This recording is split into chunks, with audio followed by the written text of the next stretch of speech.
Good evening to everyone. Anantapur జిల్లా law and order అధినేత, young and dynamic, చూడంగానే హీరోలా ఉన్నాడు.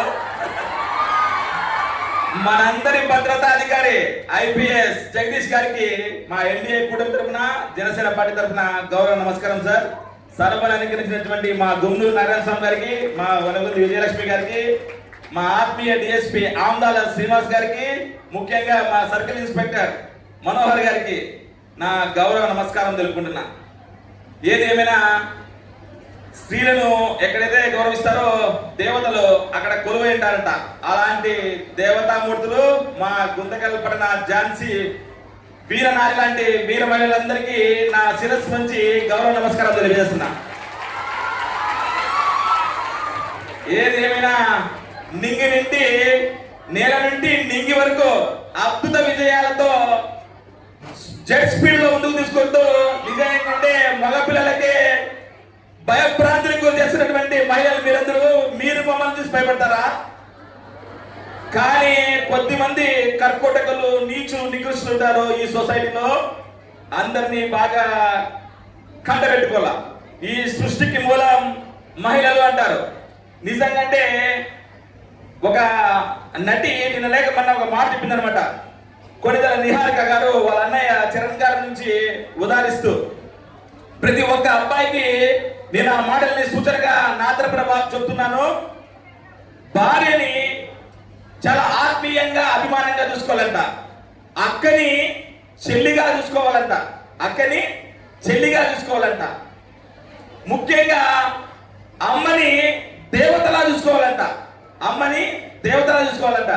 ఎప్పుడైతే మనము మహిళల్లో దేవతామూర్తుల్ని చూసుకుంటామో ఖచ్చితంగా అంటే మన వైపు వాళ్ళు బలంగా నిలబడతారు. మన గొప్ప గొప్ప మాటల్లో కూడా మాతృదేవో భవ అంటారు. అంటే దైవంతో కొలిసినటువంటి వ్యక్తి ఎవరన్నా ఉన్నారంటే ఈ భూమండలం మీద అది ఒక స్త్రీ శక్తి మాత్రమే, స్త్రీలు మాత్రమే. సో మీ అందరికీ మేము ఎప్పుడు మగవాళ్ళగా అండగా ఉంటాం. కానీ మీరు మటుకు చాలా జాగ్రత్తగా, భద్రతగా ఉండాలా. నా సూచన ఏమంటే మీరు బాగా గమనించుకోండి.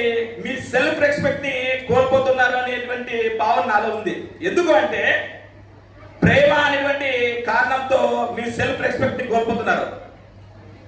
ఏదేమైనా ఆకర్షణకి గురయ్యి మీరు ఆ ప్రేమ మధ్యలో పడిపోతే, ఆ తర్వాత రెస్పెక్ట్ లేకపోతే, బాగా పెట్టుకోండి, మీకు రెస్పెక్ట్ లేకపోతే మీ రిలేషన్షిప్ కూడా ఉండదు.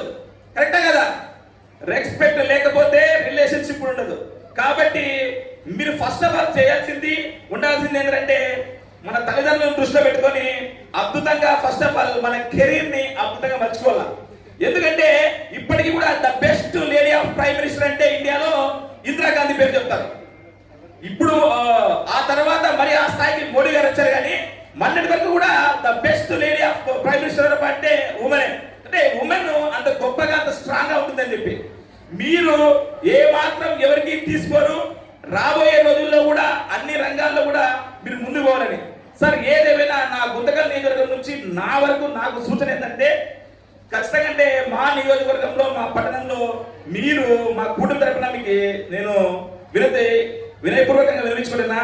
స్పెషల్ డ్రైవ్ చేపట్టాల సార్ గాంజా గురించి. ఈ గాంజా బ్యాచ్ ఎక్కువైపోతుందని చెప్పి అప్పుడప్పుడు మాకు చాలా కంప్లైంట్స్ వస్తుంటాయి. మీరు యంగ్ అండ్ డైనమిక్ కాబట్టి నిజంగా వేరే వాళ్ళైతే మేము చెప్పడానికి ఆలోచన చేస్తాండి. మీరు యుక్త వయసులో ఉన్నారు, డేరెంట్ డాషింగ్ గా స్టెప్స్ తీసుకుంటున్నారని చెప్పి జిల్లా వ్యాప్తంగా మీకు ఒక మంచి పేరు సార్. ఖచ్చితంగా అంటే రాబోయే రోజుల్లో ఆ డ్రగ్స్ ని, గాంజాని అరిగట్టి మా మహిళలందరికీ, ఎందుకంటే గాంజా మధ్యలో వాడు ఏం చేస్తుంటాడో ఏదో కూడా అర్థం కాదనమాట. మా మహిళలు వాళ్ళు తేరుకోవాలన్నా కూడా అర్థం కాని స్థితి. ఎందుకంటే మహిళలందరూ వాళ్ళందరూ ఇంకా యంగ్ ఎడ్యుకేటెడ్ పీపుల్ అనమాట. ఏదేమైనా చాలా సందర్భాల్లో నేను గమనిస్తున్నాను, చాలా చోట్ల ఈ గాంజా అనేది ఎక్కువైపోయింది. దాంతోపాటు మీ మహిళలందరికీ కూడా నా చివరిగా నా సలహా, సూచన ఏంటంటే, అమ్మా ఎక్కడ చూసినా, ఏ రంగంలో చూసినా మీరే ఉన్నారు. రాబోయే రోజుల్లో కూడా నిజంగా మహటం లేని మహారాలుగా ఎదుగుతారు మీరు. మొన్ననే 33% మహిళా రిజర్వేషన్ కొన్ని దుష్ట శక్తుల వల్ల ఆగిపోయిండొచ్చు. కానీ భరత జాతి ముందు బిడ్డ నరేంద్ర మోడీ గారి సహకారంతో ముఖ్యంగా మా సీఎం శ్రీ నారా చంద్రబాబు నాయుడు గారి అద్భుత సహకారంతో తన అద్భుతమైనటువంటి పోరాట పడిపోతూ శ్రీ కొణిదెల పవన్ కళ్యాణ్ గారి నేతృత్వంలో మీ మహిళా బిల్లు పాస్ చేసి ఖచ్చితంగా 2029 ఎలక్షన్స్ లో 100కి 33 మంది ఎమ్మెల్యేలు మీరే, 100కి 33 మంది ఎంపీలు మీరే. ఖచ్చితంగా చట్ట సభల్లో మీరే ఉంటారు, మీ పరిపాలన మేము ఉంటామని చెప్పి తెలియజేస్తుంటూ ఇంత అద్భుతమైనటువంటి అవకాశం ఇచ్చినటువంటి శ్రీమూర్తులకి, ముఖ్యంగా పోలీస్ శాఖకి మనస వాచ కర్మణ నా హృదయపూర్వకమైనటువంటి కృతజ్ఞతలు తెలుపుకుంటూ సెలవు తీసుకుంటున్నా. మనకి సంబంధం ఇచ్చినటువంటి గంటకి ఒకసారి జై జై తెలుపుకుంటూ